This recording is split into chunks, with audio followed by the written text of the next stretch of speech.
Welcome, everyone, to the Orbit Football Podcast. Today, we're going to go in and recap a little bit of Week 5 into college football, talk about a few games that we watched, every game that we actually picked. We're going to go ahead and put them on the slate and a few other games, and we're going to go ahead and shout out a few teams that we are liking right now, and we're going to go ahead and end the show with our top 25. But we have a pretty big recap show, so we're going to go and hop into it. Biggest game of the entire weekend because, well, it had the number one AP poll rated team. Georgia barely escapes out of Jordan Hare, 27-20. Georgia wins, but man, it was a close game. And we have the very first game that was perfectly predicted score-wise, and it was by me. I had the exact score, 27-20. But Cade, what did you go ahead and see in this game? Honestly, what I saw from this game was, well, after the fact, actually more so than and then I'll get into what I saw in this game. But a lot of overreactions. We talked about Auburn. We talked about how we kind of both thought that something was going to be pulled out the rabbit's hat, a few frees, and I mean, it was a lot closer of a game than what people thought, what the majority of the public thought this game was going to be. I know you and I both thought that Georgia was going to keep it close, or Auburn, correction, was going to keep it close with Georgia in this ballgame because, I mean, it's at Jordan Hare. It's a rivalry matchup. It's really Georgia's first road test this entire year as well. Like, we didn't really even get into that too much, was that it was really Georgia's first road test this year. And, I mean, obviously we watched them play South Carolina 2 weeks ago. In that game, they looked, they looked fine. They got out of there. They had a good dominant second half. It was, poor conditions, a little bit wet with the rain. But it was a beautiful day down there, Jordan Hare, for this one. And, I mean, basically the reason of why Georgia won this football game was because of one man, and that man is probably the either the best or the second best quarterback in the country, and that's Brock Bowers. They were using him over the middle a lot, and he was just finding wide open space to work, and Carson Beck was getting him the ball easy, and that's what moved the Georgia offense. I mean, it was that one drive where Georgia, I think it was the drive that they went up by the touchdown, or it might have been, yes, I think it was the drive when they went up by the touchdown, like in the early stages of the fourth quarter and the late stages of the third. I think it was the late stages of the third. And they just kept hitting Brock Bowers over the middle. He had those back-to-back one-handed catches. I know the second one didn't count because of a penalty, but like that's just what they did, and that's what they should do. When you got a guy like that that's broad, that's that good. Like, yeah, you should be doing that. Don't get me wrong. Like, you should be doing that if you're Georgia. But I think it kind of shows a bit weakness. Because if you could shut down Brock Bowers, what else does this team really have? Don't get me wrong. This team is good. They're going to be a good team this year. They're 5-0. They're undefeated. They're the number one ranked team in the AP poll. But to us, a little spoiler ahead, but they might not be number one to either of us. But Georgia, I mean, from what I saw this weekend, they're the best team in the SEC. And obviously the SEC has the stigma of being the toughest conference. This year, I would disagree with that. I think we both would disagree with that a little bit. It seems like it's a little bit more of a down year in the SEC. It's still competitive, don't get me wrong. It's still competitive, but I don't think it's as top-heavy as it usually is. But, I mean, Georgia got the job done. They went into Jordan Hare. They beat Auburn. Auburn was playing. We kind of talked a little bit maybe wounded animal here in this game in front of a home crowd. Ugly loss at Texas A&M the week before. And then, like I said, they're back home. They're ready to play. It's a rivalry matchup against the number one team in the country. And I think I looked back that, Auburn has really a trend of beating number one ranked teams in the country at Jordan Hare. Obviously, Georgia back in 2019. Back in that era, they beat Georgia. I'm trying to think. They beat Alabama, I believe, the same year because that's when they ended up making the SEC championship game, and then they embarrassed Georgia, and then Georgia embarrassed them. So, I mean, when you look at it, Auburn is still, they're not bad. Don't get me wrong. Like, that's the takeaway that I'll get from Auburn. They just that quarterback situation is not going to win them too many games. Peyton Thorne, 10 for 19, 82 yards, and an interception. And he had more yards with his feet, running the football in this ball game than he did through the air. And Peyton Thorne was looked to be really the number one guy. But I think both you and I kind of possibly thought that. I mean, he got benched in that Texas A&M game. They went with Robbie Ashford. Nothing really changed in that game, but they went back to Peyton Thorne, and for the majority of the ball game, Ashford was in there for a decent amount of snaps. He only completed one pass, only had one attempt that he completed for 6 yards, but I mean, he had 33 yards on the ground on 4 carries for a touchdown. So I mean, Auburn, that's really the biggest issue for them. But for Georgia, honestly, them going and getting this win, I think that when you look at their regular season schedule, when you look at environments, I think that this game might be their toughest. I think the only one that might compare is Tennessee and the penultimate week of the regular season at Neyland, because that's a tough environment. I mean, Neyland is a tough environment to go to, but so is Jordan-Hare, don't get me wrong. But the where this game is at in the season and how Georgia's just kind of been like, okay, you know, they're playing these, you know, people call them cupcakes, but they played an FCS school, they played UAB, and they played Ball State. And then obviously they had the South Carolina win, which was 24-14, and then they had this one 27-20. But that's how I think Georgia will win a majority of their games this year. When you look at the rest of their schedule, they're probably the 2 maybe toughest teams that they're going to have to play. Actually, no, I'll say 3 toughest teams that they'll have to play remaining. When I look at talent of teams, they're all at home. They've got Kentucky at home next weekend, which, you know, that's 7 o'clock ESPN game. It'll be a ranked matchup with Kentucky having that win against the big win, which we'll get to over Florida next. But Kentucky's a solid team. I think that they've placed themselves as either the second or third. I have them as the third best team in the East right now. But the second best team in the East that I have is Missouri, and they have them at home. I mean, when you look at the November for Georgia, really late October to November, it's not easy. It's not that they should lose a game, but it's not easy. I mean, they've got Florida, you know, down there in Jacksonville, the world's largest outdoor cocktail party. You know, that one wraps up October. And then they immediately travel back home, take on Missouri. The week after that, they have to take on Ole Miss at home. Then they have to travel to Tennessee, and then obviously the rivalry matchup with Georgia Tech. You know, clean old-fashioned hate there. But, you know, Georgia, they look fine. They're going to figure some things out throughout the season. But the more that I look at this schedule, the more that a lot of people were like, yeah, no, this is a super easy schedule. But the more that I think about it, it's no different than any team really in the West. I mean, they just have more home games than they do away games. It's no different than really Alabama's schedule. Alabama's toughest away game this year is what, Texas A&M this weekend? Like that's their toughest away game this year. So, I mean, you know, people will give Georgia flack. They're going to say, oh, okay, they only beat Auburn by 7. Auburn's not a good football team. You got to think, it's a rivalry matchup. It's Georgia's first road game of the season, their first, you know, road test of the season. They have to face, you know, a team that's coming off of a loss and wanted to have a big performance back in front of their home crowd. Say what you want, but I think Georgia's fine. I think that they'll find themselves in the SEC championship game. Obviously, I think a lot of people think that. But if somebody catches them, and I would say somebody maybe on the road, but I don't think it's going to happen because they don't play really anybody on the road. The only team that I think would catch them napping this year on the road is Tennessee, and I just don't think Tennessee is at that level this year to catch them napping enough. You know, I think that Georgia's going to be fine the rest of the year. I think that they're gonna sit. They're gonna be going to Atlanta once again, facing, you know, somebody from the West that'll be going through more of a gauntlet than Georgia is, but still, you know, it's comparable to Georgia's schedule. But I just think that Georgia, with the way that their schedule's made, you know, they're gonna be fine. I just don't know if this year they're going to be fine when it comes to a national stage. You know, this kind of reminds me of like a 2017 Georgia, or, you know,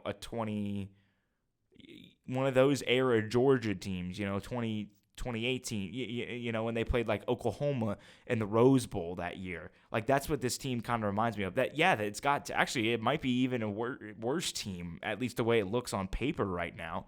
because they don't have the backfield that team had. I mean, when you looked at that era backfield, that backfield was insane. Their leading rusher in this ball game against Auburn was Dejon Edwards for 76 yards. And that's not going to cut it if you're Georgia. Georgia. When you think of Georgia, you think of a power team. That's not going to cut it. And Carson Beck attempting 33 passes. He looked fine. He looked okay, but I don't know. I think that this team is good. I just don't think that this team will be good on. They'll compete with the national level for the way that things are really shaping up this year. But a team that can lock down Brock Bowers is going to beat this team. And I think that's the one glaring flaw that a lot of people are saying about Georgia, but it's true. It's true. If you can lock him down, I think that you're going to beat Georgia this year. And talking with Georgia's schedule, like you were mentioning, obviously there are only road games that they're really going to have to even worry about are Tennessee, that game. The Florida game is going to be interesting because both teams are actually coming off a bye when they play. So it'll be interesting to see what Florida is going to be able to expose. And, I don't know if they'll really be able to open up much against them, but we're talking about opening up a lot against Georgia. Auburn came within a touchdown game and were leading for the majority game while having under 100 passing yards, which is kind of nuts considering how dominant Georgia's defense has been over the last 2 seasons of college football. Last year, I think Ohio State was like the first team to really expose Georgia's passing defense. Last year, I don't really know if any other team even really kind of did that. I mean, Missouri did, but it was through a balanced game. Ohio State basically just threw the ball the entire game against them. And the year before, I would say, when they played Alabama in the SEC championship. But when you talk about that, you talk about how good that Alabama offense was, and I think a lot of people knew that was a possibility, and that was really, that was Georgia before they were proven, and obviously now they're 2 years proven, back-to-back national champions going for a three-peat, which is extremely hard to do in any sport. But I think Auburn's biggest success in this game was the quarterback run. I mean, it was something Georgia really couldn't stop at all.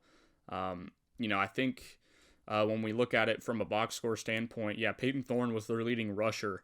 And outside of that, with the running backs, Jarquez Hunter had a good game and making some good plays, but their offensive line got pushed back quite a bit.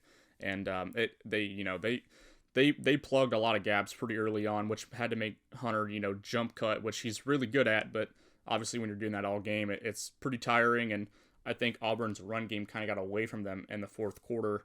I think, this Auburn offense wasn't too much to really upset Georgia, but they were down 10-0 early in the first quarter. I don't want to be like this, but we're a few plays away from Auburn potentially winning this game. And, Georgia, obviously they had the game against Ohio State last year. They had the game against Missouri last year, but this is now twice within the first 5 weeks of the season. When we go back 2 weeks before, they were down, I think, was it 14-0 or 10-0 to South Carolina as well? Yeah, and I think it was 14-0. Yeah, they end up pulling that game out, obviously 24-14.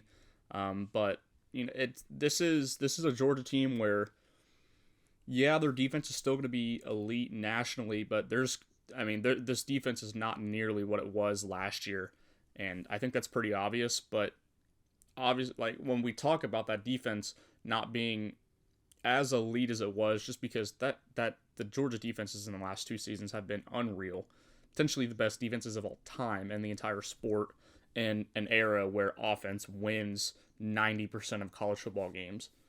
And when you look at it from this perspective, the offense, who have they really gone to outside of Brock Bowers that's been able to really win them games? Like McConkey, yes, I think last the game against Auburn was one of his first games back. I don't really think he's been playing all too much this season. And they're going to need someone to step up in that receiving core outside of Brock Bowers, because when I look at what Carson Beck did, his numbers look fine, but you got to think half of those receiving yards and the touchdown that he had were to Brock Bowers, and Brock Bowers was 160 yards almost for 8 catches. I mean, that is ridiculous, basically. I mean, I don't know. This Georgia defense is going to have to get better. Or not. The offense is going to have to get better, not the defense. The defense is still pretty good. But I don't know. It's just kind of weird to to see. And they have a game against Kentucky this week. I think a lot of people were keeping their eyes on that. And I mean, I know, Saturday night we were just on Twitter, kind of, looking at what people were saying about this game. And I think a majority of people have Kentucky like in a one-score game with this team, if not winning. I think a lot of people were like, on that train. And I personally don't see it. I think Georgia's going to be in a good spot rolling out of this week, but I don't know. It's going to be a game to watch for sure. I know we'll be picking it on Thursday, Friday, whenever that's going to come out. But yeah, it's a Georgia team that's definitely going to need some help going down the line. And like you said, I don't have them at number one anymore. We'll go over that. We'll go over that later today, but I don't know. This Georgia team is definitely going to have to find some help when it comes to the receiving core. The run game looked pretty good, but they were down and they really didn't have the chance to run the ball.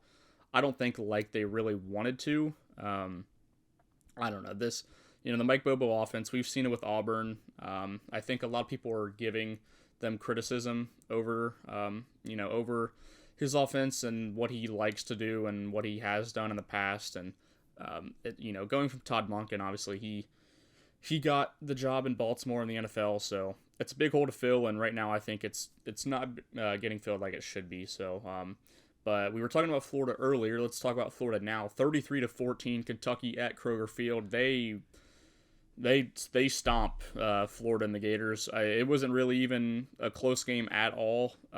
This game was a blowout for the most part of the game. I know I actually didn't really get a chance to watch this game too much. I watched the second half, didn't get to watch the first half, but I know you got to watch this game a little bit more than me. So what were your thoughts on this game, and how do you feel about Kentucky's chances going into Georgia next week? I got 2 words to say about this game, and really 2 words only, and that's Ray Davis. 280 yards on the ground is absolutely insane, no matter what level of football you're playing at. And the funny thing is that Kentucky literally ran Florida into the turf. That's the only way I can explain it. I mean, Devin Leary only had 19 attempts, completed 9 of them for 69 yards and a touchdown. That's not, the best stat line at all. He had under 75 pass yards in the game, but there really wasn't a reason for them to go away from the run. Like I said, 280 rush yards is insane. Absolutely. And I know at the beginning of the year, Kentucky was in my top 25, and then I kind of got a little lower on them as things went out. But I did think that they were going to beat Florida. They've had Florida's number the past couple of years. They're playing at Kroger Field, a noon kick at that. But really the only thing I can say is that they just had their way with Florida this entire game. There wasn't much else to it except it was all Ray Davis and all Kentucky in this ball game. Davis had 4 touchdowns. He had all of Kentucky's touchdowns in this ball game.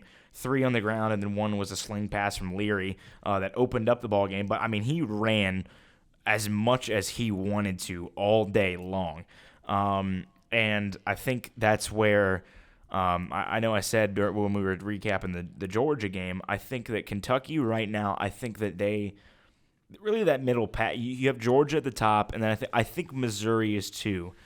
But really, you could argue that 2, 3, 4 range is up for debate for supremacy in the SEC East. When you look at Kentucky, when you look at Missouri, and when you look at Tennessee, because we'll get to hint on that one a little bit later as well. But Kentucky looked good. They did what they wanted to do.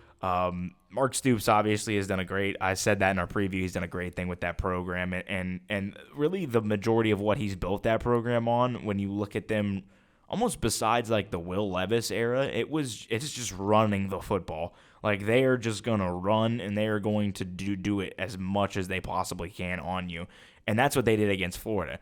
Now, do I think that will be maintained long term? I don't know. Obviously, Devin Leary's not a bad quarterback. Don't get me wrong.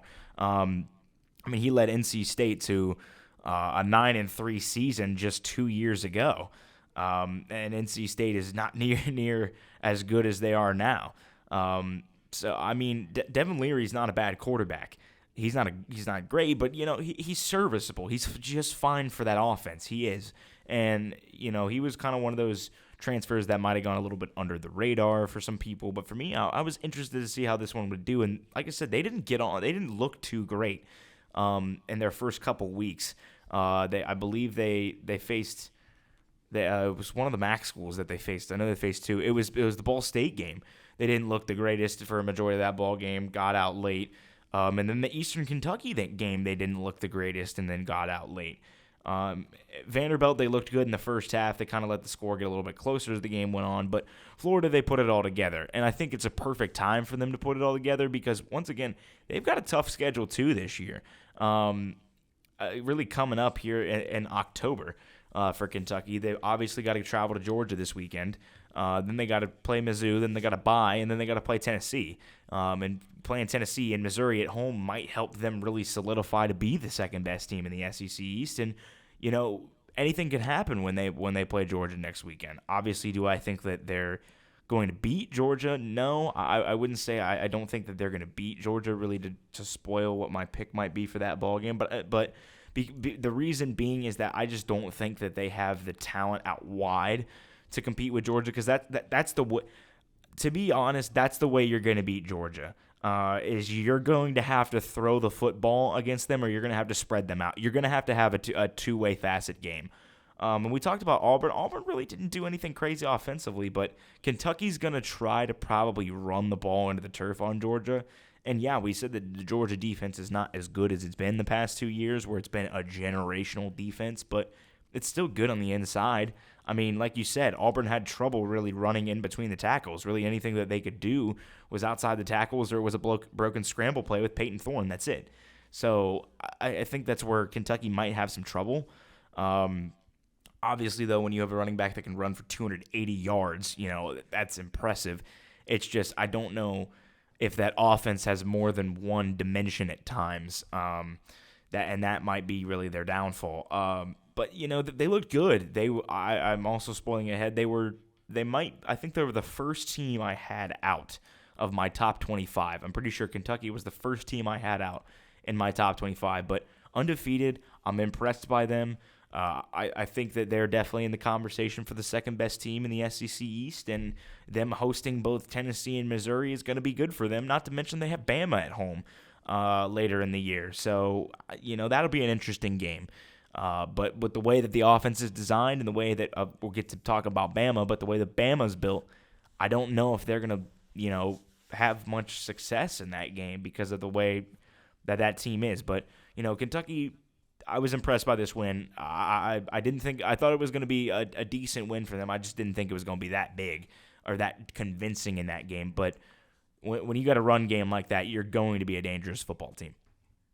Yeah, and the biggest takeaway for me, outside of obviously Ray Davis and what they were able to do on the ground, was they made Florida pass the ball, which, Graham Mertz had good, he had a good stat line, but they couldn't run the ball at all. And we know Florida, what they want to do is they want to stay on the ground and kind of control the game through time possession, control the clock, and limit, Graham Mertz, what he has to do through the air offensively. They're probably only looking to maybe throw the ball 20, around 20 times a game. He had to throw the ball 30 times.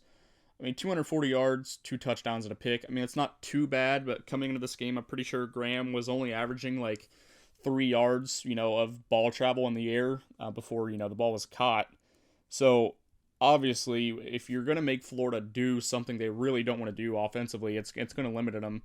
And I also think that's paired with Kentucky just having a really good defense. And I think, Kentucky is going to be defensive driven. Obviously, I think they kind of always have been.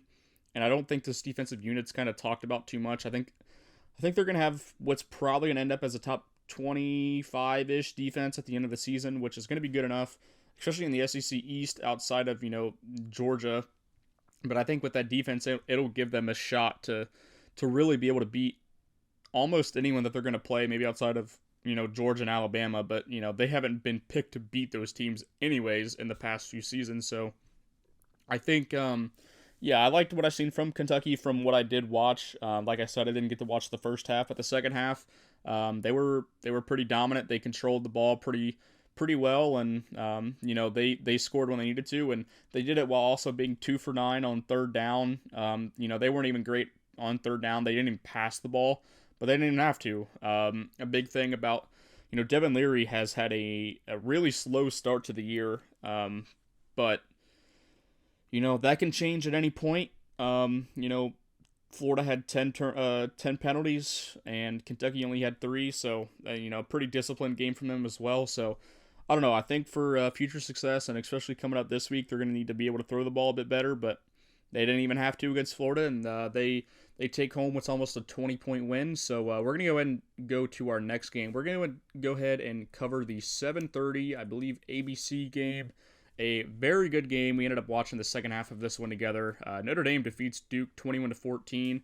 I know you picked Notre Dame, I picked Duke, but I think from what I saw, Duke was a pretty good football team, and I think that the mistakes that they had ended up costing them, especially at the end of the game. But what did you see from this game? I think we saw 2 pretty good football teams on the field. I would agree with you. I would agree with you here. Once again, Notre Dame back-to-back weeks finding themselves in dogfights where less than 40 points are scored combined by both teams. But it like you said, it came down to mistakes in this ball game, and Duke made too many of them, and Notre Dame really didn't make many of them.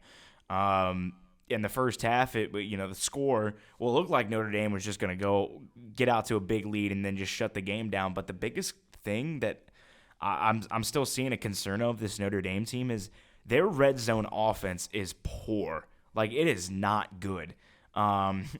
They have troubles punching it into the end zone. And I can't remember how many times Herb Street and Reese Davis were saying how good their kicker was, yet he had the same mistakes he had against Ohio State. If you got a good leg, sure, but if you can't put it through the uprights, what's the point?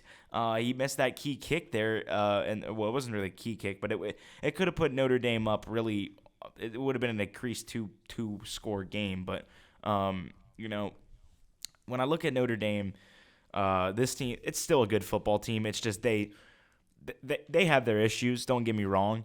I just think that they, and a lot of people are going to say, "Oh, Notre Dame sucks." Ohio State sucks by proxy because Ohio State only beat Notre Dame by a touchdown. Notre Dame just went to Duke, and Duke just played the biggest game ever in school history. Notre Dame is a good football team. Don't get me wrong; they're a good football team. Duke is a good football team. Don't get me wrong; they are a good football team. They beat Clemson by multiple scores for a reason. And the reason being really because of the opposite of the reason why they lost this game. And that's turnovers. They won the turnover battle against Clemson. They forced the turnovers when they needed to, and they won the game. Last night, or really Saturday night, it wasn't, they were on the opposite end of that. And that's why Notre Dame ended up winning the ball game. That and obviously the big, third and 14, the scramble out of the pocket from Sam Hartman, where you and I were sitting there and we were talking. He waited so long to do that. He should have done that quickly. And if he would have done that quickly, he probably would have got Notre Dame down to the 25. Obviously, on the next play, it didn't matter because Estime took it to the house. But another thing that I noticed in this ball game is that Duke kind of picked up on a couple things that Ohio State did well in the ball game the week prior, and that was bringing 6-man blitzes with the linebackers and doing it and creating pressure on Notre Dame. That's the way that you get to Notre Dame is I think if you can get pressure on Notre Dame, on Sam Hartman, you're going to beat this team. Because I just don't think that they have the talent at the receiver position to really be able to do anything with that. Like, yeah, Sam Hartman's going to keep the play alive because he's good. I don't think Sam Hartman's great. I think he's a solid college quarterback. That's what he is. And a lot of people think he's a lot better than what he is. I don't think he's insane. I don't think he's crazy. I just think that he benefits in the system that Notre Dame has because he has a good offensive line. He has probably one of, if not the best tailback in the country. as well as maybe one of the, a top 5 backfield in the country, period, when you amalgamate it together. But, Notre Dame, they had the ball last, basically, and that's why they won, because Duke couldn't really do anything in their final possession because of another mistake, and it was another turnover. And that's the biggest takeaway I get from this game. But, Duke is a good football team. Duke will, when you look ahead to their schedule, I'll focus on them and then I'll talk on Notre Dame here. But looking forward with Duke's schedule, it's not too difficult, but it's still, they have some tough games that they got to play. Obviously, they got to go to Florida State. That's going to be a big game for them to do. Go down and play the Seminoles there. And then they got to play Louisville on the road. Louisville's currently undefeated right now, 5-0. That's interesting. And the other thing is Riley Leonard's hurt after that game. The last hit that he took when he fumbled the ball, he had a high ankle sprain. I mean, they have a bye week, yes, but then they got NC State, and toward the end of the month, they got to go to Florida. They got to go to that Florida State game, and then obviously they got North Carolina on the road in November. They've got 3 tough road games this year, and I think that they'll bounce back. I do. I still think that Duke is a good football team, but having to go play those 3 road games is going to be tough for them. But now to Notre Dame, and Notre Dame, like I said, I don't think that they have the talent on the outside to really elevate them to that playoff level. They're a good team. Notre Dame is they're a top 12 team in the country. I'll say definitively for most people have them as a top 12 team in the country. I would say that is what a lot of people think. I think you and I, when I looked at it, kind of have them floating around that 10 spot. We do. We kind of both have them. We both have them in our top 10. Spoiler alert for later, but they've got. Speaking of tough schedules, they've got it tougher too. They got to travel to Louisville next weekend on ABC. They got to go back to back. Got to go face another ACC top 25 team, and probably their biggest game at home since the Lamar Jackson era. It's going to be a tough environment for them to travel, and then they got to take on USC at home, and that's the big game that Notre Dame has. Is that USC game? It's at Notre Dame Stadium, but that game, to me personally, that game will decide if Notre Dame will put themselves in a playoff conversation or if they'll just be another it'll be another New Year's Six year, because if they can beat USC.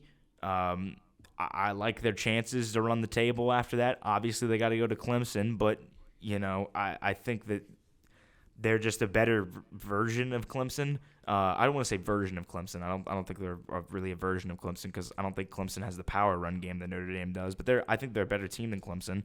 I think right now they'd beat them on a neutral site. But Notre Dame, if they're going to beat a team like USC. I think the defense is there for Notre Dame, obviously. It's going to be tough to stop a USC offense, but it's going to be, can they keep pace with an offense like that? That's a high-flying offense. And I don't think that they can do that. Obviously, they're once again, Notre Dame and the tight ends are a match made in heaven with Evans this year. He's their best receiver. I mean, when you looked at the ball game against Duke, and I understand that their number 1 receiver on the depth chart was out in that ball game, but Evans had 6 receptions for 134 yards. I mean, I understand it's Notre Dame, and I understand what that team is, but that's not going to win you big games. And I mean, they kind of showed it the last weekend. Granted, they played Ohio State good, and they played well in that ball game, but doing that is not going to win you big games. And yeah, Notre Dame can kind of grind out these games and win these games, by a touchdown and scoring less than 25 points, but that's not going to work when you face a USC. And I understand USC's defense is it's not as good, and we'll get to that later on, but it's not as good as a Duke or an Ohio State, but still, Notre Dame has their problems. I don't know if they're going to be able to figure them out because of the talent that's on that team. I'd like to think that they can, but I just don't think that they will. But that'll be seen. I don't think that there's any I don't think that there's an X factor for this Notre Dame team that will take them on offense to that next level, and I think that's really their biggest issue right now. And I think the biggest, going off of that, their biggest receiver, number wise in the season is Chris Tyree, and yesterday he was held to 3 targets, 2 catches. I think that is a testament to what Duke's secondary did, because outside of Mitchell Evans, who is their tight end and had 134 yards, which he was mostly, lined up with either a dime backer, he was normally a safety, or, basically your backup to your nickel, defender, or even a linebacker. He didn't get what that secondary of Duke looked like. The secondary was very good for Duke last night because they did not really, they didn't let anything up. Estime and Evans had the most receptions in the game, which obviously Estime is a running back. Mitchell Evans is a tight end. But yeah, two catches from Flores, 2 catches from Chris Tyree, who is their biggest, receiving target. So yeah, I think this Duke defense is, they're still extremely good. And honestly, we were talking about it as it happened. I think Duke wins this game if they do not go prevent at the very end. I will never understand why a team, especially, I think Duke, obviously they had a ton of fans there. They had a lot of momentum when they scored, actually. And we're talking about Notre Dame and Duke. In football, Duke is 100% the upset to any casual, any, lifelong fan that has followed college football at, not an extremely high level, but just, they love watching it, and they'll watch it, but they won't really keep up with, rosters or, specific, assistant coaches, whatever. Even the analysts were all picking Notre Dame for this game. And I think Duke, when you're that big of an upset, I guess, to the national media, why in any world, especially when the 2 plays before they sent 2 cornerbacks, specifically their nickel, on a blitz. On the first play was from the right side, the second play was from the left side, and it worked both times. One of the times you got a sack, the other time you hit Sam Hartman and he threw an incomplete pass. Why on 4th and 18 would you drop 9 into coverage and all of them are behind the first down marker? And in any world, a Sam Hartman who, first of all, hesitated before he did take off, and then does take off and still gets a 20-yard rush to extend the game. That should never happen in any world. That is, I think, when Mike Elko and staff break this game down, if they already haven't, we're recording this on Sunday night at basically 9 o'clock. If they have not looked at that play, that might be the single biggest mistake in Duke football history when we're talking about a regular season game. I think a lot of people, when I say that, they'll think to, well, the Miami play, and in 2016 it was when Miami returned a kickoff with a bunch of laterals and whatever. That's a silly play. Duke had the game won if they probably just play the normal coverage that they've been playing the entire game, which worked because Notre Dame only had 13 points up to that point. Yep. They missed 2 field goals. One was a chip shot from, I think, like 27 yards or something like that. The other one was like around a 40-yarder. Okay, it's a college kicker. He's not going to be automatic. That could happen. But Duke just shot themselves in the foot too many times. They walked away without points, turnovers. Defensively, they got extremely soft at the end of the game. They did everything that you can't do to upset a team. Yep. That's going to be better than you talentedly. That was the recipe for Duke football to lose this game. And now we're talking about Duke without Riley Leonard for probably around a month or so, I'd say. Normally it's about 3 to 4 weeks for a high ankle sprain, and with the quarterback it might be a little bit quicker, but I don't know. It was kind of disappointing, not just because I picked Duke or because I wanted Notre Dame to lose. It wasn't even any of that. It's just Duke had this game.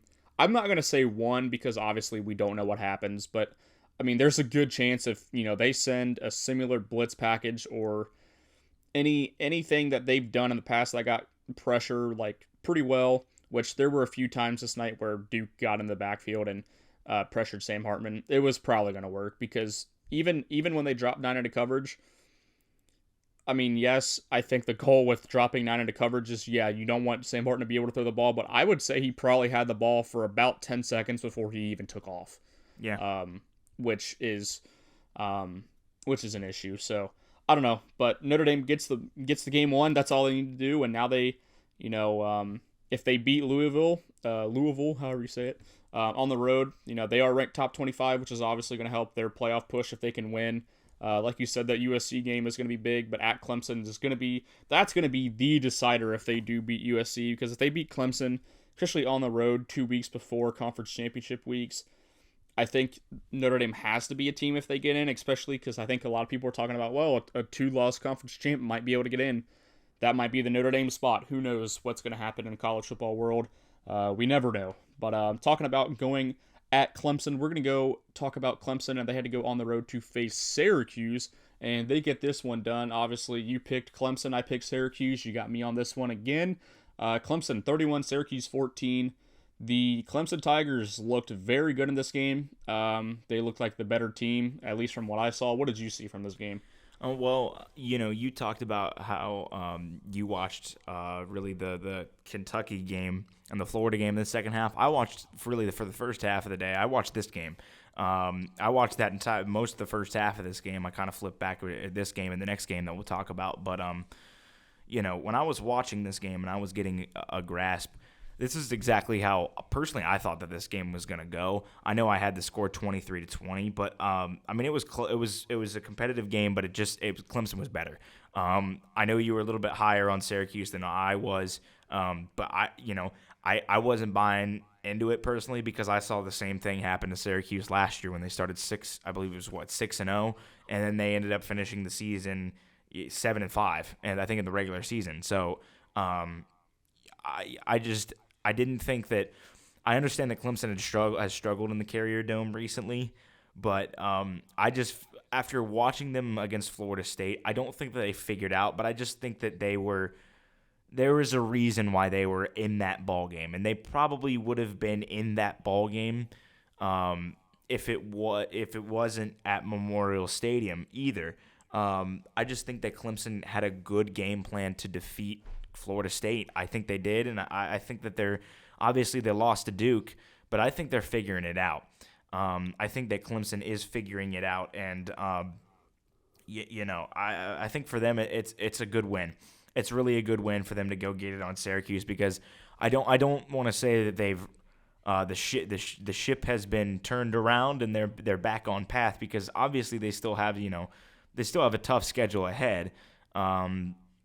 It's still not over. They still have to travel to Miami at the latter stage of the month, and as we talked about, they still do have Notre Dame at home, and they also have to play South Carolina and North Carolina to end their season. So it's far from over.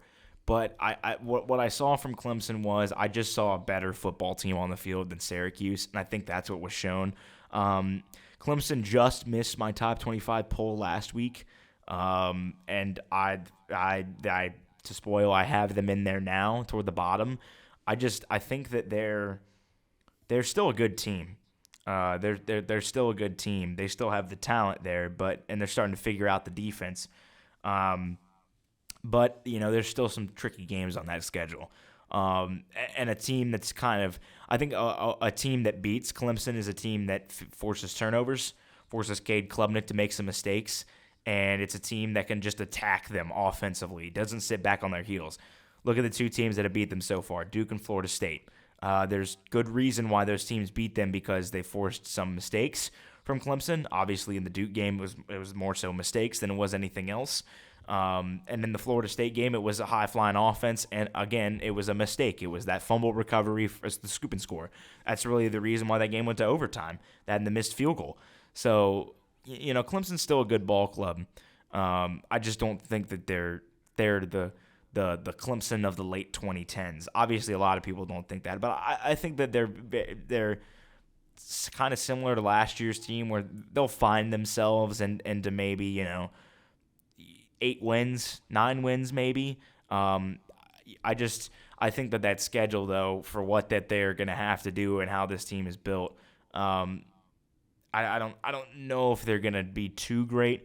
But their best, I guess their best thing is that the two best teams that they have to face the rest of the season they have at home. But that'll be seen.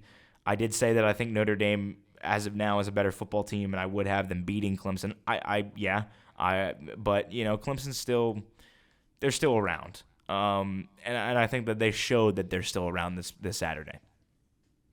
Yeah, I liked what I seen from Clemson. I think I had them ranked last week around the bottom. I think around like 23, 24 range.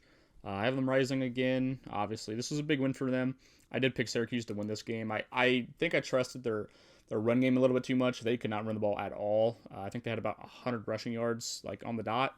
34 rushes, 100 yards, 2.9 per carry. It's just not good enough. And I like Garrett Schrader as a quarterback, but he just didn't have the greatest game. 181 yards. It just wasn't enough. They fell behind. I think it was 21-0 at halftime or something like that. 21-7 maybe. I think Syracuse brought it back within 10 in the fourth quarter. Then I don't know if they maybe turned the ball over or Clemson got the ball back when Syracuse was driving, and from there the game was just kind of put on ice. Clemson scored pretty quickly right after it. It just felt like Syracuse never had control of the game at all. Clemson had really good. They had a really good game plan. They controlled the ball. They had more first downs. They were 50% from third down. They outgained Syracuse by 100 yards. So Klubnik looked really good in this game. That was my big takeaway from the Clemson offense. I liked what he did. And they found a receiver who was able to open up the game. Tyler Brown, freshman.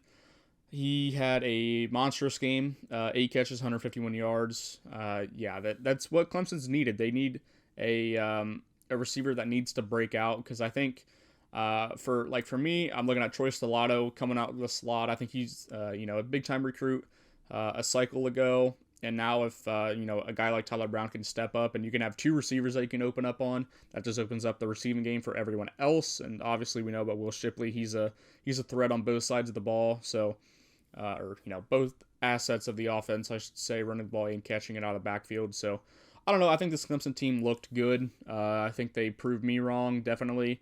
And they get Wake Forest at home, and they get to roll into a bye week before they have to go to Miami. So, should be a pretty big game for them, especially because now they're 1-2 in conference. They were 0-2. So, the better they can do in conference, the better they will be. I don't know if they'll be able to fight their way back into the conference championship race, but. Who knows? If they went out, they could be there because they will have to beat Miami and North Carolina to get there. So, I don't know. Clemson, they can still fight for for a conference title, but they're gonna have to win out basically to do that. But going to go to probably the most I don't know if it even was actually the most explosive game. The second most explosive game of the slate. USC 48, Colorado 41. USC dominated this game up until about the fourth quarter, and Colorado starts to make a comeback, but it ends up falling short. I actually, once again, did not watch most of this game. I only got to watch about the fourth quarter of it. But what did you see in this game? You'll have a lot more insight from me. So for me, I don't really have too much to say on this game. I think USC, their defense is going to need some help if they're going to be a nationally elite team, and I think my rankings show that. But that's all I got really to say on this game. I think Shedeur looked good from what I've seen, but I'm going to let you go ahead and fill this one out. So I watched, like I said, I was flipping for a majority of the first good part, about 2/3 of the way through the noon slate. I was flipping between this game until I saw it get really out of reach, and I thought it was over. And then I checked a little later and caught the tail end of this game and said, "Oh my goodness, Colorado is that close to making a comeback in this game." But I agree with you. What I saw in this game is a Lincoln Riley football team. That's the simplest way that I can put things. Is I saw a Lincoln Riley football team at its finest play against Diet USC. I've said it all year. I think that Colorado is just Diet USC, and they looked exactly like Diet USC. They looked like they had gaping holes on defense, and they, struggled. They didn't struggle, but they score. I mean, they had gaping holes on defense, and they could go high flying on offense. That's the main thing of what I say when I say that Colorado is die at USC. And I think that was full force in this football game. Obviously, USC got out to the big league. Caleb Williams had a fantastic game. Personally, he's still top my Heisman list. I think that he's still the best football player in the country right now. It's him and the other Pac-12 guys out there, and the guys that he'll see later in the season, and Penix and Nix for me. But like you said, Shedeur had a good game. He played very well. I mean, he went 30 for 45, had 1 interception, 4 touchdowns, 371 yards.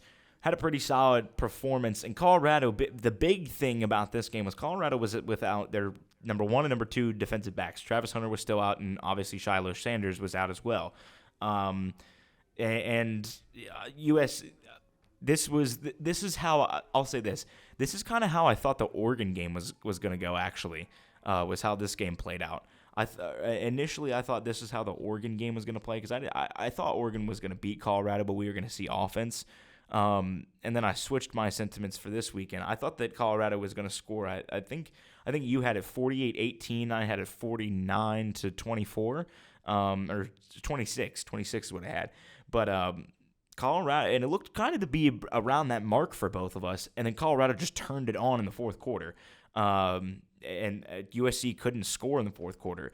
And obviously, the biggest takeaway that I have in this ball game is Colorado, a team who I don't know if they've. I think this is their first game that they've been able to run the football all year. First game all year. And they ran for 193 yards against USC. I think Colorado's team rushing, like the most before today, was like 102 yards. They ran for 193 yards on USC's defense.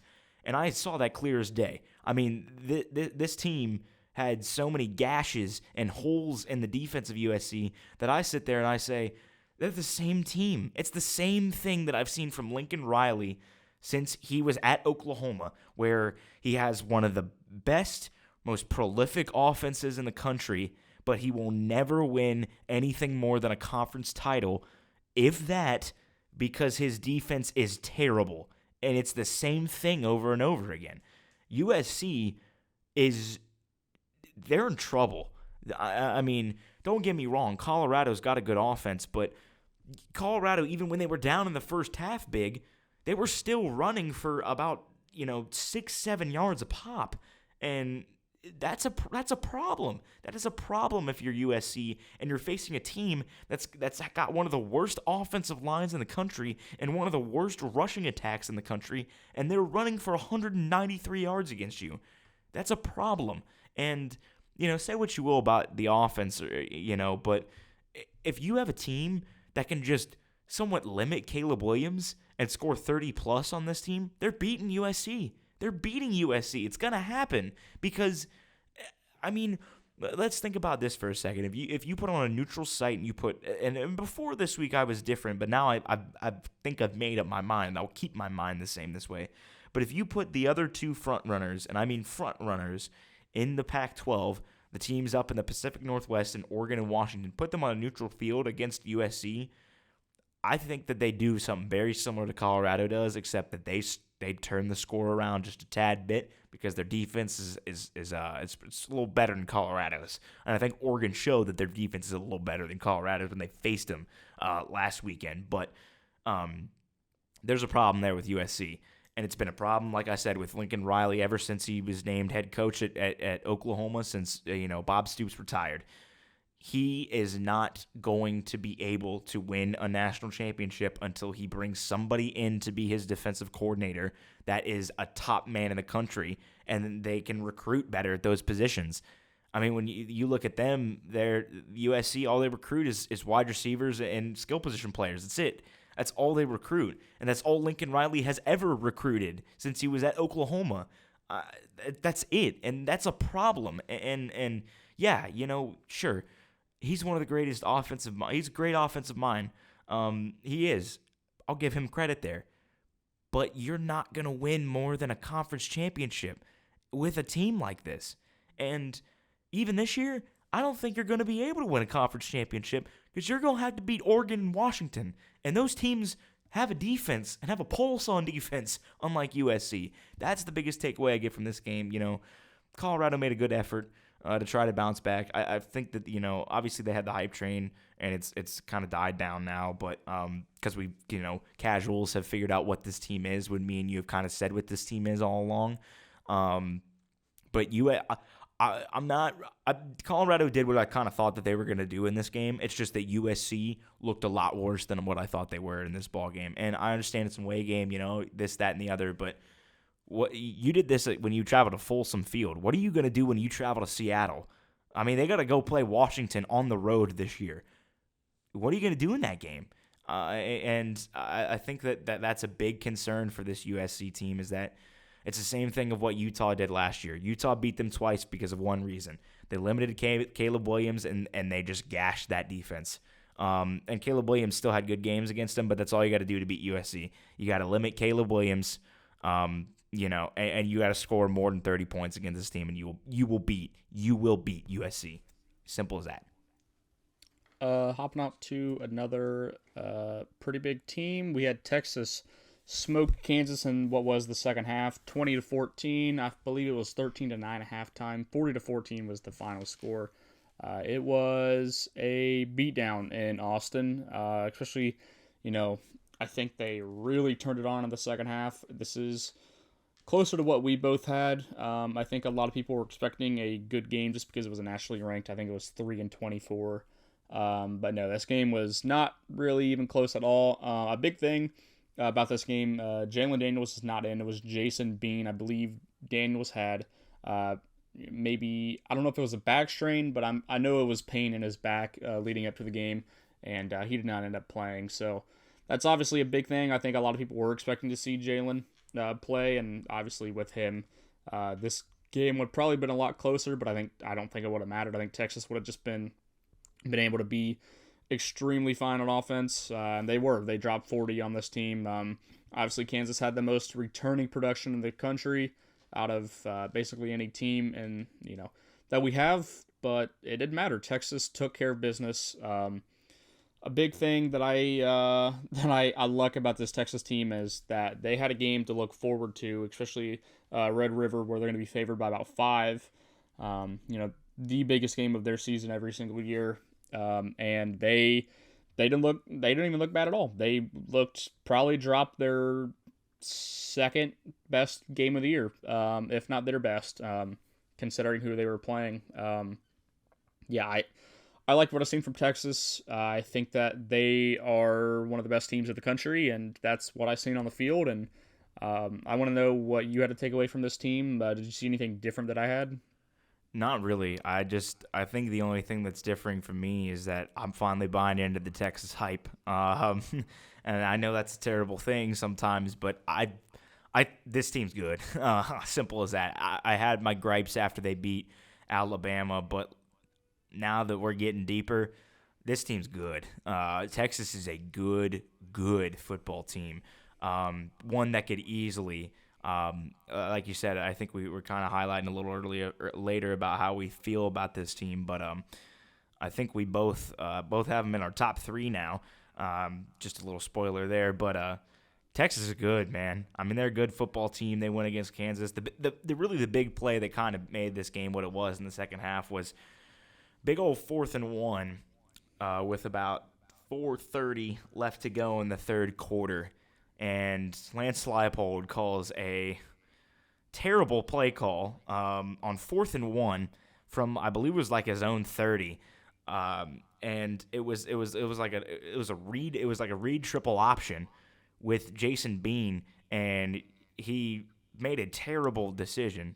I mean, it was not a good decision for him, and he tried to hand the ball off, and it did not work out very well, and he should have kept it, and he probably would have got the first down if he would have kept it, but ball popped free, Texas hops on it, and it's all Longhorns after that. Kansas did not even really come close to scoring the rest of the game until garbage time. I mean, when you looked at their next 2 drives after that, they had a total of 2 yards Um, so that was really the turning point of the game, and I think Texas used that to their advantage. And like you said, they're kind of looking. They didn't get caught looking ahead in this game, and that's a big thing to me. Is that they got Red River, and Oklahoma has looked. Oklahoma's looked solid this year. I think that both you and I think that they're so far the second best team in the Big 12, but Texas, they're good. And they're back, folks. They're going to be a team that's going to be around the national spotlight a lot this year, and it's a great thing for college football. And two things about this game, real quick. Obviously, Quinn had a huge day, had about I think over 300 passing yards. But Texas was able to run the ball extremely well, which I guess in the past they've had they've ran the ball well only because they've had just elite athletes and Roshan Johnson and Bijan Robinson. So two NFL players now. One of them was picked out I think 12th in the NFL draft, and Roshan went six. I would say Bijan went sixth. Yeah. Day two. Yeah. Oh yeah, he did good. Yeah. But yeah, like this Texas team also, like they're a fourth quarter team. They're a second half team. The last 2 years, especially under Sark, it has been the opposite. They've been able to boat race teams in the first half, and they will just fall apart. I remember there was like a 3-week stretch where it was Texas Tech, then it was Oklahoma, and it was Baylor, and like they blew like I think 3 like 2 touchdown leads in the fourth quarter, and obviously the Oklahoma game, one of those years they blew like what was it, like a 28-point game at halftime or like a 30. It was a massive lead, and they blew wasn't it it. the Caleb Williams game that they Yes, lost? it was. Yeah, it was. It was because, 2 years ago. Yeah. I can't remember. I don't know if it was Eric Gray or if it was maybe another running back that they had, but they, Texas or Oklahoma, they had the ball with like 10 seconds left, and they were trying to run the ball to line up for the touchdown, and they house it like a 40-yard house call to win the game, and that was the game where they were up like 30 at halftime, and it's like, oh my goodness. But now Texas is what they're making their money in the fourth quarter specifically, but in the second half, like this is a Texas team that's going to play 4 quarters of really good football, and we haven't been able to say that about them in a while. So that's awesome. Like I think that's the biggest part about what Texas is able to do, because like obviously they were tied 10-10 with Wyoming going into the fourth quarter, which Wyoming looks like a pretty good team right now, and they ended up winning 31-10. Alabama, they separate in the fourth quarter. The Baylor game, they dominated basically throughout, but even this game, I think it was a 13-point game going into the fourth quarter, and they end up winning by almost 30. So yeah, this Texas team is good. And a team that we going next to that like we just totally missed on. Tennessee 41, South Carolina 20. We both had South Carolina winning this game. And the stats that I think that you look to immediately and you realize, oh yeah, of course South Carolina was going to win. I think 169 passing yards and a pick six from Spencer Rattler. You can't have that if you're South Carolina, because he is the offense. And if he's going to play a bad game, they're probably going to lose every game they play, realistically. Yeah, 169 yards, 24 for 35, and no touchdowns and a pick. Not good enough. Xavier Legette, highest receiving receiver, or highest amount of yards in the entire country, held to 1 catch for 7 yards. Yeah, not good enough from the South Carolina offense. Just not good enough for the South Carolina offense. That's what it comes down to. And obviously we know the South Carolina defense had issues, and I thought, maybe that South Carolina was going to be able to hold on to the ball a little bit more and control the game a lot more, but they did not. And South Carolina is going to end up walking out, moving to 4-1 on the season. You mean Tennessee? Yeah, I think Tennessee this was 4-1. Yes, Tennessee. I'm sorry about that. But yeah, Milton didn't even really have a good game. I mean, this is the kind of game I expected from him. He had 2 picks.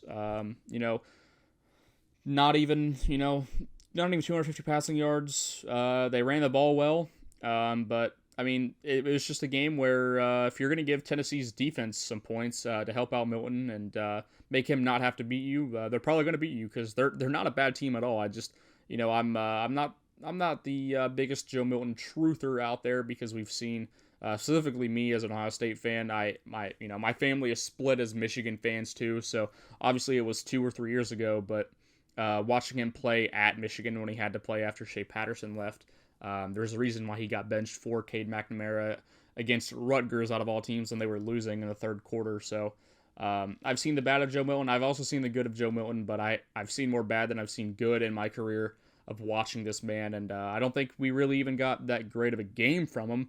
It's just Tennessee was outright better than South Carolina. Yeah, I agree with you in this ball game, and I kind of thought it was going to be similar to last year's game, and it kind of was. It was just flipped. It really was. But the fact that Joe Milton didn't play as good of a game as Spencer Rattler played in last year's ball game, but I mean, South Carolina, I think we both were kind of high on this team. Not high, I guess, but we both kind of thought that this team could be the second best team in the SEC East this year, and they just have so many glaring issues.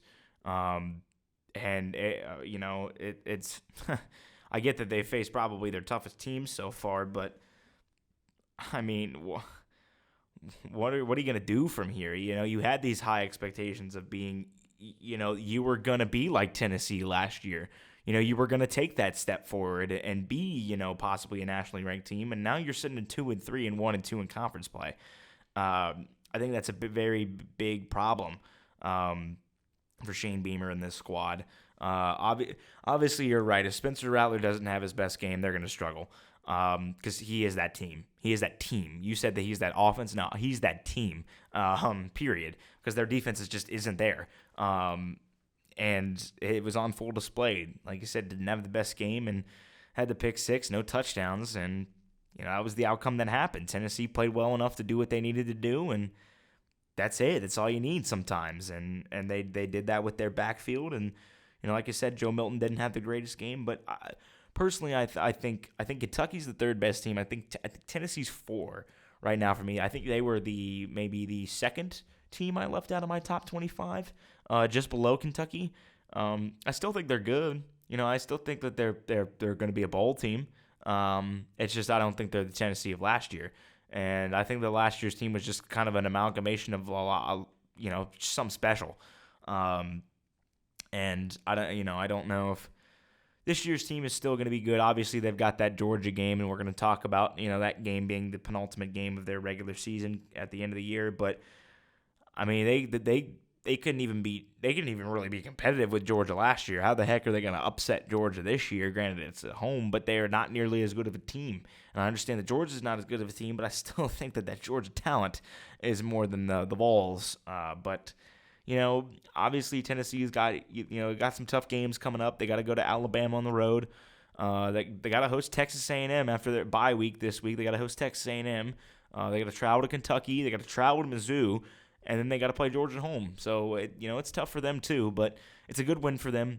It's a good, really, to get them where they need to be after that loss to Florida. Just a good spot for Tennessee right now. Good spot. But, I still think that those 2 through 4 teams in the SEC East are just kind of on the same level right now. Really in that second tier behind Georgia. And I don't really know if anyone will be able to touch them, but, it's just what it is. Going to Friday night's game, 21-7, Oregon State gets it done over Utah. Utah ended up playing Bryson Barnes and Nate Johnson in this game. Neither quarterback could really get it going at all. Oregon State's defense, in general, was really good. They let up 13 for 31 passing, combined for 141 yards, and they got a pick. And they let up 32 rushes for 57 yards, which is less than 2 yards a carry. This Oregon State defense was all over the place. I think they knew that Utah wasn't going to have a quarterback that was going to be able to beat them. I think it's going to take a special night to really beat this Oregon State defense, And Washington State did it, but I don't think Utah was the team to do it, especially without Cam Rising. And I don't even know if they win this game with Cam Rising. This was a complete effort from Oregon State. They looked really good. Offensively, they were a little bit slow as well, but when you get as many chances as they did, they were going to be able to put some points up on the board. They got to 21 with a pick, and I don't know. They looked good enough. That's what I'm going to say. I don't think they really went out there and wowed anyone, but they knew they had to win this game, and they won this game. I don't know. It was a very, I would say sloppy game, but it was kind of just like a meh game. Like Oregon State didn't have to play 100% to get it done, but they still get it done. And now they get to go on the road to Cal before they play, UCLA. So that's going to be a big game for them. I think people are going to probably look towards Cal for an upset here this weekend, which could happen. They got to put up some points, but I think Oregon State, they're a pretty good team. Utah, man, they just need Cam Rising back. Yeah, I'd agree with you. That's and like you said, I think we both kind of talked about in our preview of this game that it wouldn't have really mattered if Cam Rising was there, because he hasn't played since their bowl game last year against Penn State in the Rose Bowl, and we're already to week 5, and Nate Johnson, Bryson Barnes are going to cut it, Utah obviously is trying to go three-peat in the Pac-12. And really, the main reason why they've been able to do the two-peat, the back-to-back, was because of their defense, and because they could beat USC and they could beat Oregon the past couple of years. This year, I don't know, man. I don't know. I just the amount of talent that's in the Pac-12, they could do it. They could make a spot, but they're very fortunate to have a bye, because the bye allows them to really try and work Cam Rising in, and then they got Cal before they got to travel to USC, and then the week after they host Oregon. So it's not going to get easier for Utah. They've got some tougher games this year. Don't get me wrong, but for this team, they got to get Cam Rising back, because I think if they get Cam Rising back, they could figure it out. But the thing is like, how slow is it going to be? How slow of a start is it going to be for him? Because you got to jumpstart him quick, or else you're going to be in real danger of going 8-4. And that's kind of what I suspected for this team this year, was that could happen. But they got to travel to USC. They got Oregon at home. They got to travel to Washington. But Oregon State, on the other hand, like you said, it was just kind of a mad game. They looked good. They looked fine. They got the win. We both predicted the win. And it's a good spot for them. But Cal, might be a comeback down to earth game this weekend, traveling out there, and then they got UCLA. But really, the middle chunk of their season, it's not too difficult. Yes, obviously UCLA there, but when you look at it, that's really their only tough game. I mean, yeah, they do got to go out to Colorado, but I feel like that defense against Colorado would just kind of suffocate them. Then they'd be able to just run the ball with DJ, and that scheming would just have a field day against Colorado. But really, the middle chunk of their season, besides UCLA, is looking pretty winnable. And then they got, to end the season, Washington at home, Oregon on the road. That's tough. That is very tough to do. Oregon on the road at Black Friday. We already kind of have talked about that game a little bit on Fox, but that's tough for Oregon State. And I like this team. I've got them back toward a decent part of my top 25, but it's a good win for them. They got the win, but both of these teams are going to have to work on things if they're really going to put themselves out front. And be in the conversation of winning the Pac-12 and not just making it to the Pac-12 champ game. Yeah, and I think with Oregon State offensively, I don't think they are. I don't know if I don't want to say they're not good enough in this conference, but that kind of just like, unfortunately, that's kind of the truth. Because this conference offensively is unreal with Washington, Oregon, USC, even UCLA. Yeah, they did have a bad game against Utah, but I think they will be fine offensively, when they're not playing what was just a buzzsaw defense that they ended up running into. But Washington State, they're obviously going to be fine offensively, and I don't think their defense is to a point to where they have the athletes at the end of the year to sustain a full year of Pac-12 play. I think they are still a really good team, but I don't know. Who knows? They could have, they could pull off some upsets.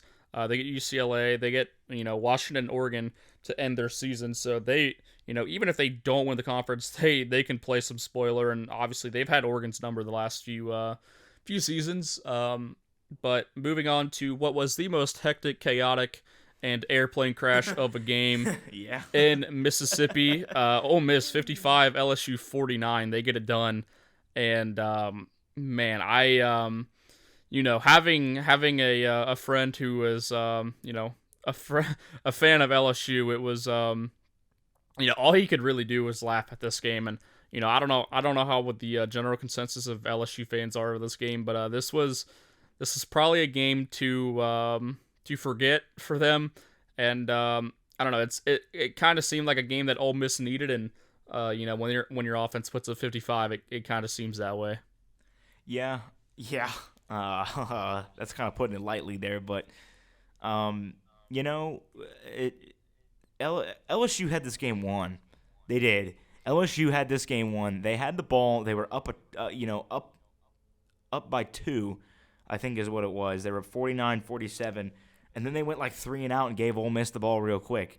And obviously, you and I were kind of saying, all right, well, Ole Miss is going to score here. They got downfield very quickly, and you and I were sitting there and we were saying, well, allow Ole Miss to score. That's more time for you on offense to use. And LSU did move the ball downfield, and then they hit like the 20-yard line. They had penalties. It's the same thing from LSU over and over and over and over and over and over again. No matter who is the head coach, no matter who is running the program, no matter what it is, it's the same. It's LSU football. And that is what I saw Saturday. That's the perfect way that I can describe things, is I watched LSU play a football game, and it was one of the most LSU games of all time. They had the lead late. They blew the lead. It was a winnable ball game. They didn't win it. They had a chance to win it late, and they couldn't pull it out. Like, what else is there to say? And for a team that's returning, that made the SEC championship game and is returning so much talent, why is this defense this terrible? Ole Miss ran for 317 yards, and they haven't been able to really get the run game going all year with Quinshon Judkins. This was the first game he really broke out. Kind of like Georgia Tech a little bit, but I'm talking really broke out. And I didn't think it'd be against LSU. Me and you thought that this game was going to be high scoring. It was high scoring. Just a lot more than what we thought it was going to be. And that's a problem if you're LSU.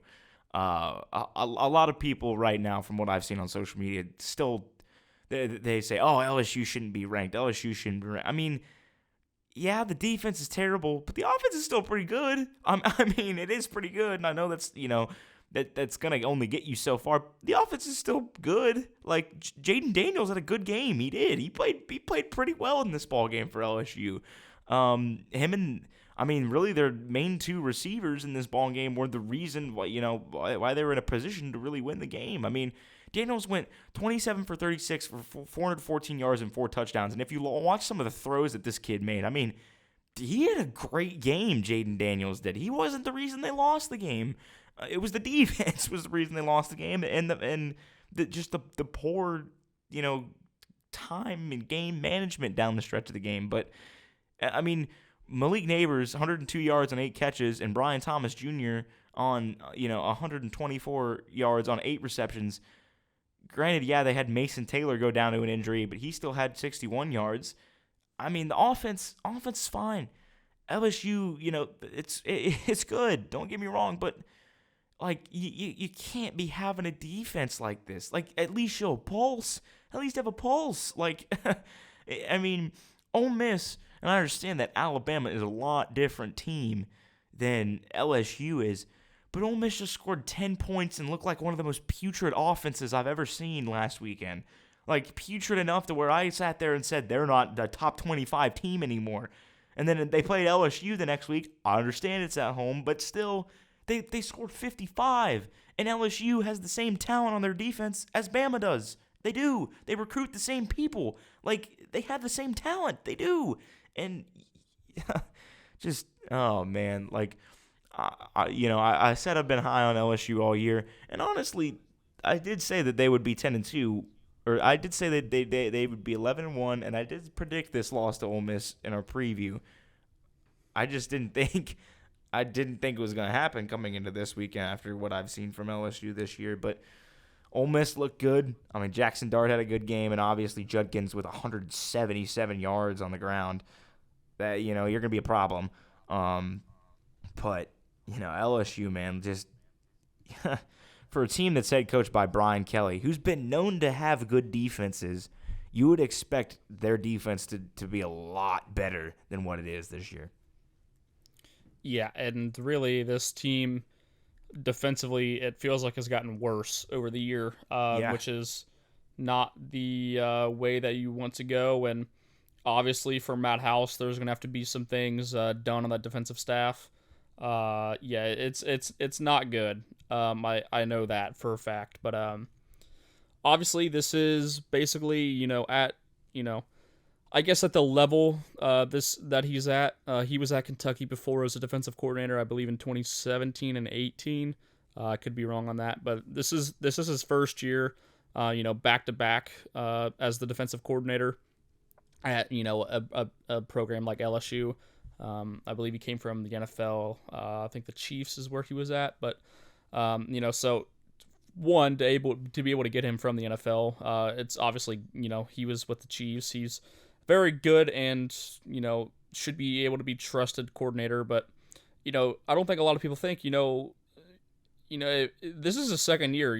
We don't really know how he's going to be looked at past 1 year schematically with progression and being able to find talent on the recruiting path.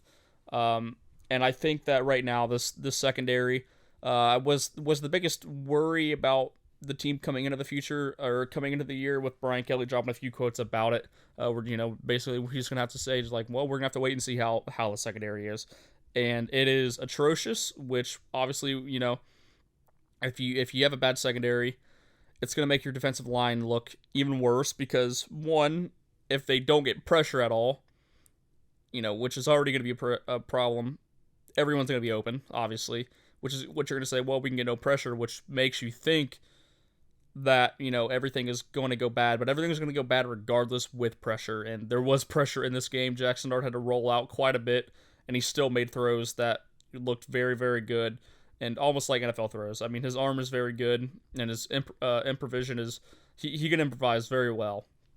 But this was just honestly, this is probably one of the worst football games I watched all day. And it was also honestly the most fun football game I watched all day. But I don't know.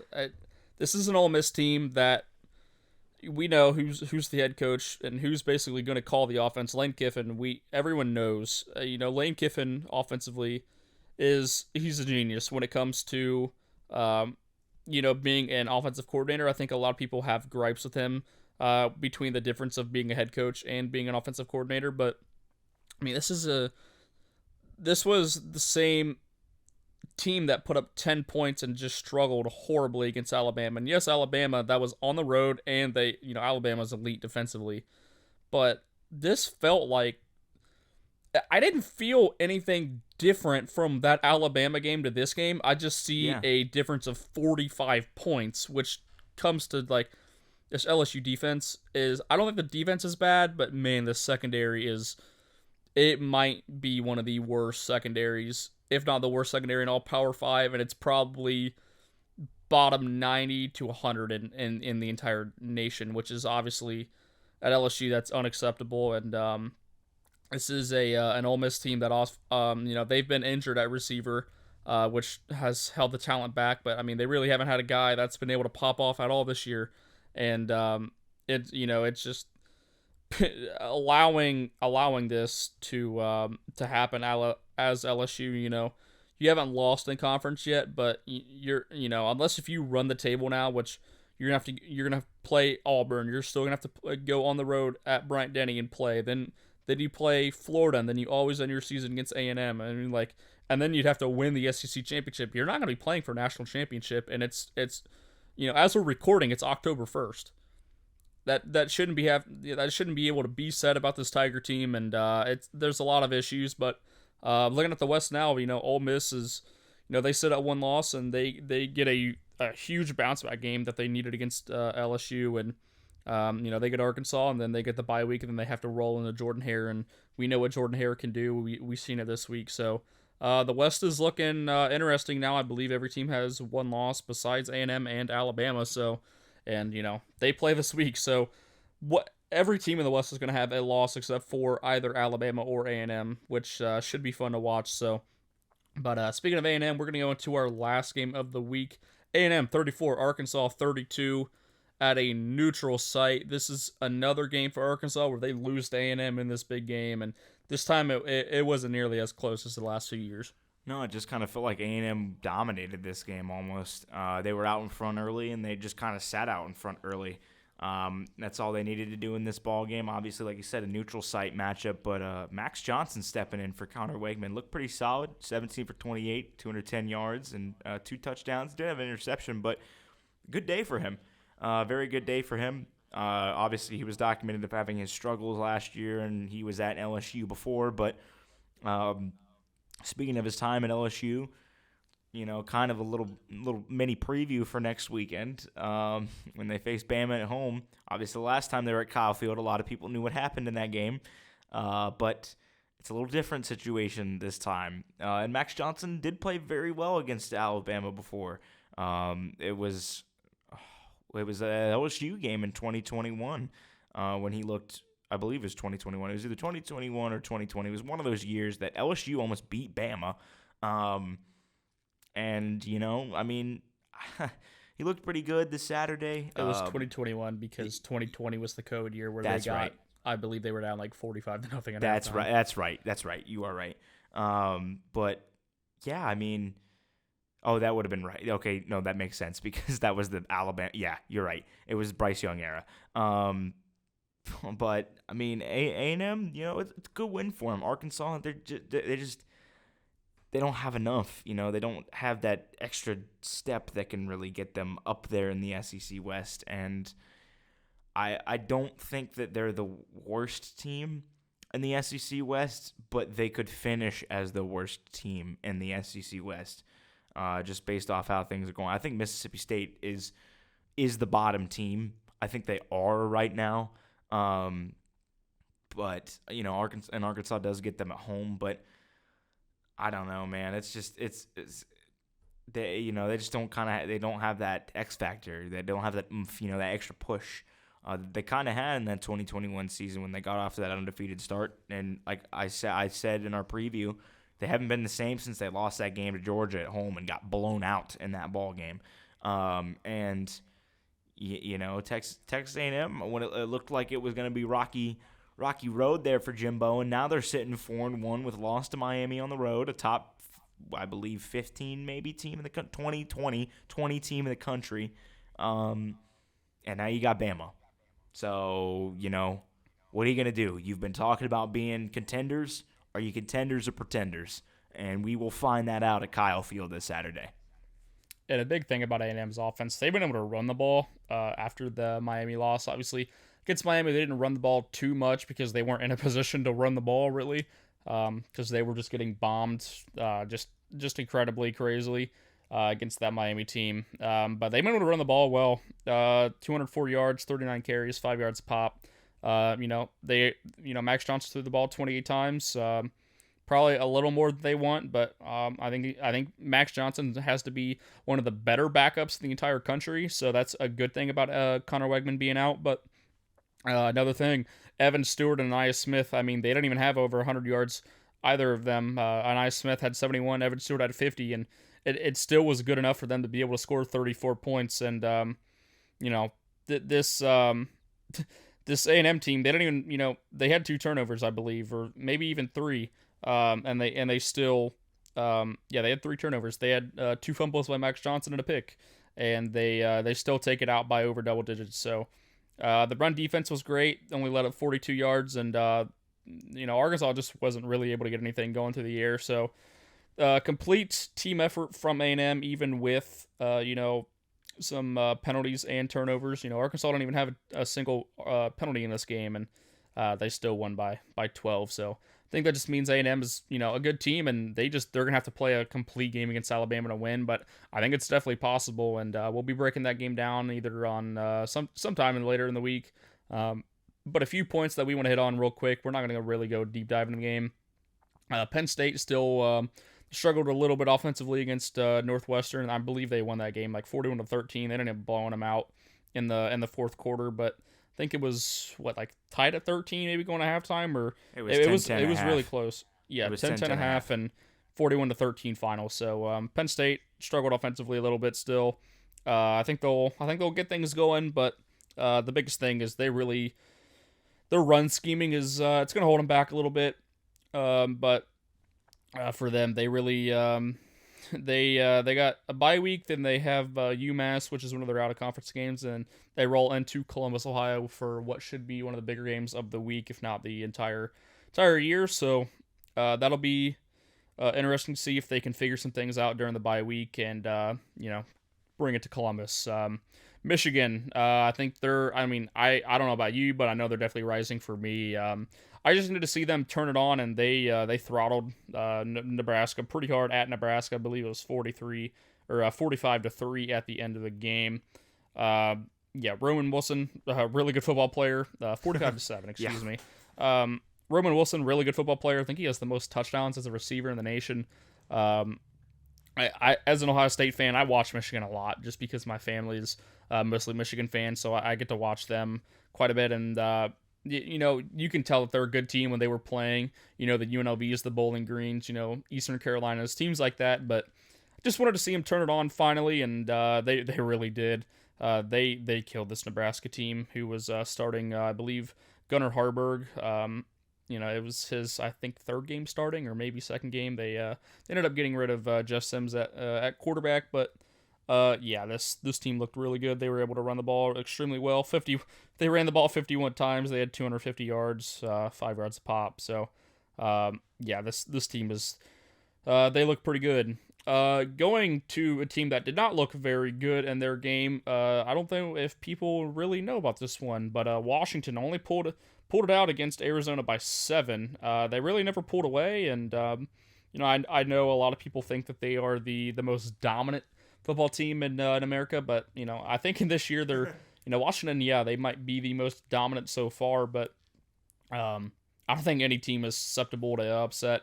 I think even Georgia, obviously, they could get upset. Ohio State, they're rolling into Maryland. They had a bye week, but Maryland they look pretty good. I believe they're like 18-point underdogs at the moment. So who knows? Maryland has gave them a few good games in the past, so that could be a close game to watch out for. I don't know if any team is susceptible for towards an upset. I think Arizona, I had them finishing like 8th or 7th in my Big 12 or my Pac-12, excuse me. So I don't know. 31-24, Washington gets it done. And another thing that we want to hit on, we kind of hit on it with talking about the SEC West, but Alabama, they looked good. They played Mississippi State. They killed them like basically everyone else has killed them, which is unfortunate, but that's just kind of how it goes in Starkville, Mississippi these days. But 40-17, they ran the ball extremely well, which is good to see from them. 43 rushes, 193 yards, 4.5 yards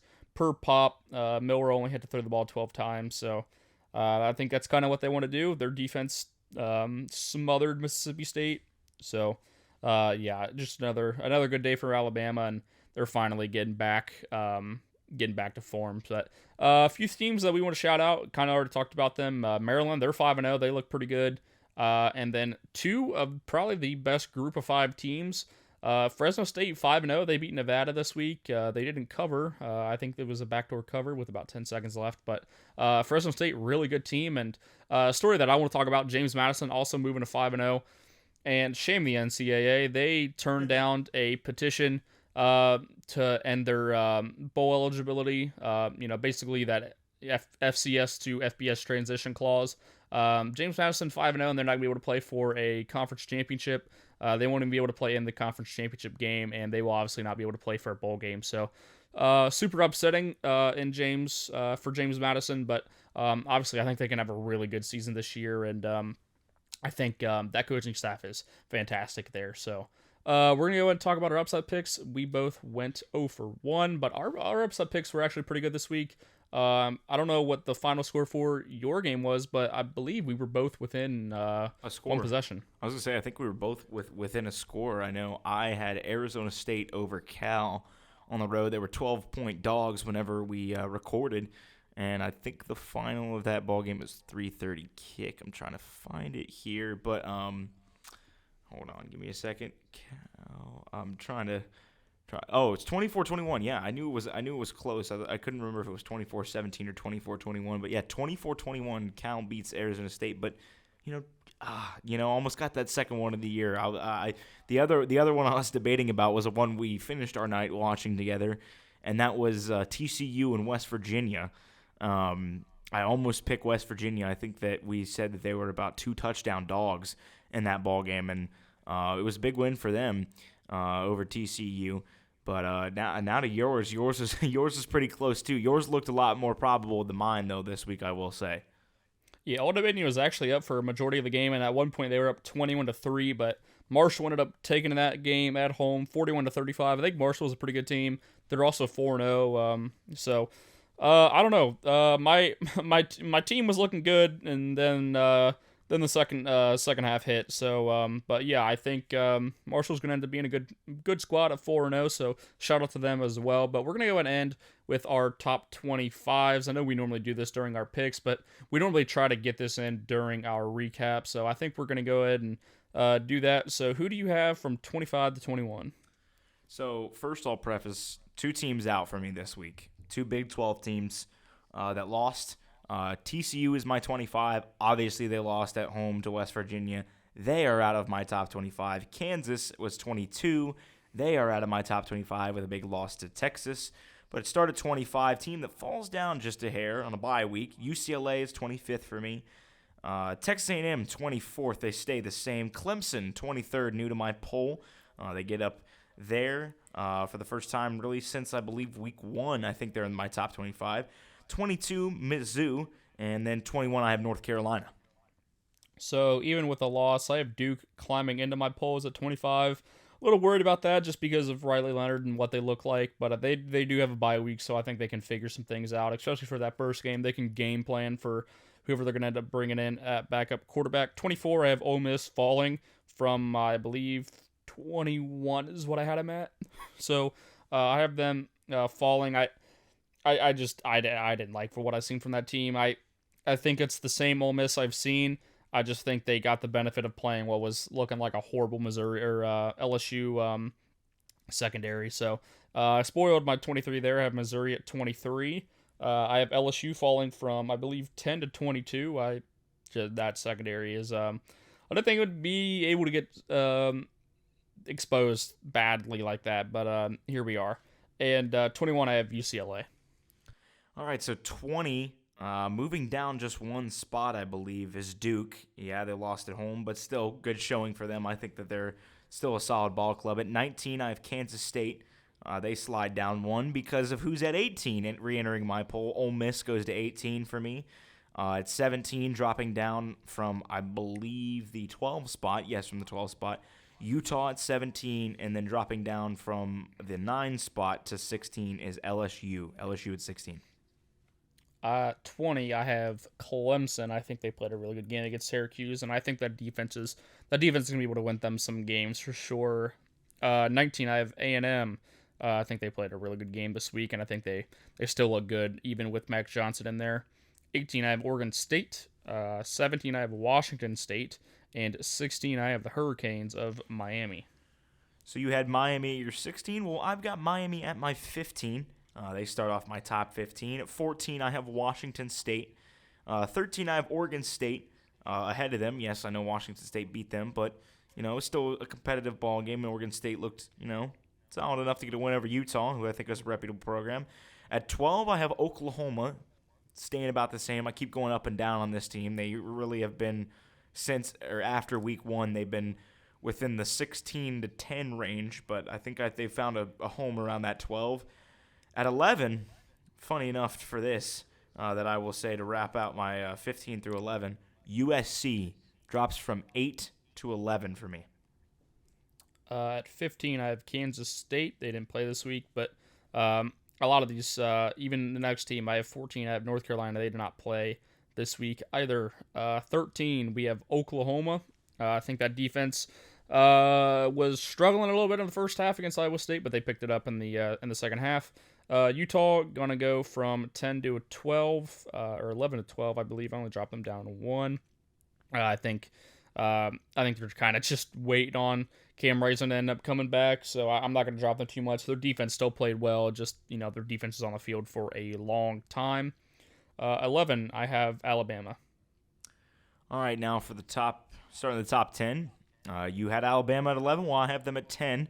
Alabama sits at 10 for me. At 9, I have Notre Dame. With the win on the road, they get back into my top 10. At 8, I have Washington sitting about the same from what they were last week. Really, a majority of really here on out for my remaining 10 through 6 is about the same. I think it is actually the same, but Washington at 8. 7, Florida State. They were idle this week. They had a bye. And then 6, Oregon got a win, 42-6 on the road over Stanford. Oregon stays at 6 for me. At 10, I have Notre Dame. At 9, I have falling from 6 at USC. I have them at 9. 8, Florida State. They remain the same. 7 also remains the same. Penn State and Michigan goes to 6. All right, so now for my top 5. We got a little changes here toward the top, but staying at 5th for me is Michigan. They're going to stay there for me, but Georgia drops down 1 spot from 3 to 4. It's not really because I don't think that they're good. It's just because there's a certain team who I think is really good. But dropping down from my number 1 spot, I think I might have jumped the gun a little bit on this team, but Penn State falls from 1 to 3 for me. Like you kind of hinted on a little bit, they have some glaring issues with that run game that it's going to be tough for them to really win some of those tough games down the stretch of the season. But number 2, I'm finally buying the hype. They're moving up 2 spots. I got the Texas Longhorns, which means my new number 1 team in the country, although they were on a bye week this week. I do have the Ohio State Buckeyes as my number 1 team in the country now. My 5 and 4 stay the same. Washington at 5, Oregon at 4. Have a bunch of movement in the top 3. 3 falling down 1 spot is Ohio State. 2 falling down also from the top spot, 1 spot.